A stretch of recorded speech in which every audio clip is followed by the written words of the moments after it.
about the horrible disease that little children are getting all over the world?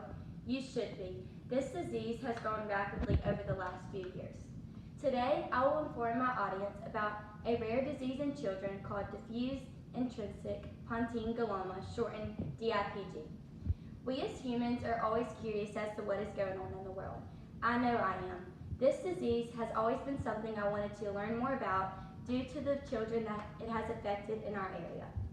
Since DIPG is such a rare disease, most people don't know what DIPG is, the symptoms of the disorder, and what the disorder can lead to. The first thing I'm going to talk about today is what DIPG actually is. According to the article DIPG Facts on defeatdipg.org, the disease is a brain tumor found in the brainstem called the pons. The pons control essential bodily functions such as heartbeat, breathing, swallowing, eye movement, eyesight, and balance. This aggressive tumor deprives a child's capability to communicate, to be mobile, and to even eat or drink. As the tumor develops in size, it puts pressure on the nerves that regulates the vital bodily functions, which is what the pons are responsible for. So yes, if you're thinking the same thing I'm thinking, this tumor is growing on one of the most important parts of your body. DIPG typically affects children between the ages of 4 and 11. The article states approximately 200 to 400 children in the United States are diagnosed with DIPG each year. This disease accounts for approximately 10 to 15% of all brain tumors in children. Now that I have explained what DIPG is, next I will share the symptoms caused by this disorder. Once the pons are affected by this illness, the tumor affects the duties of the nervous system, which leads to some symptoms that can be unmanageable and difficult to handle. The symptoms that are caused by this illness are very severe.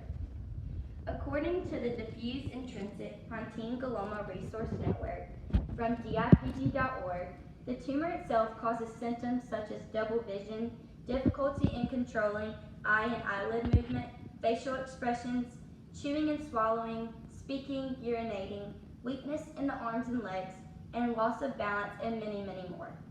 The article also suggests that because of the aggressive nature of DIPG and the rate at which it occurs, the symptoms usually get worse quickly.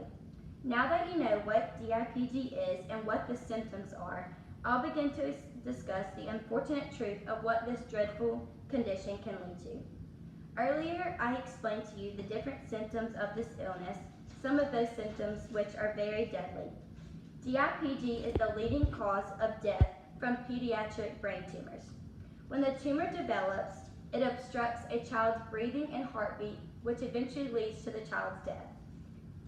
According to the Diffuse Intrinsic Pontine Glioma on cancerworld.com, sadly, the prognosis for this disease is very poor since the removal of tumor is too risky as it may lead to other serious complications. Surgery is never a choice for this illness since it could possibly be fatal. Some patients do not live longer than a year from the start of the diagnosis. The article also states there are about 14 to 70% survival chance within a year, 0 to 25% at 2 years, and 0 to 10% at 3 years. In conclusion, I hope I've shed some light on this little-known disease that has been affecting more and more children in our area.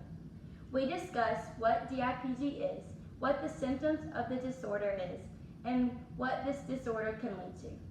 Although this is very devastating to the family it affects, I hope you have gained a little more knowledge about what DIPG can do to the children it affects.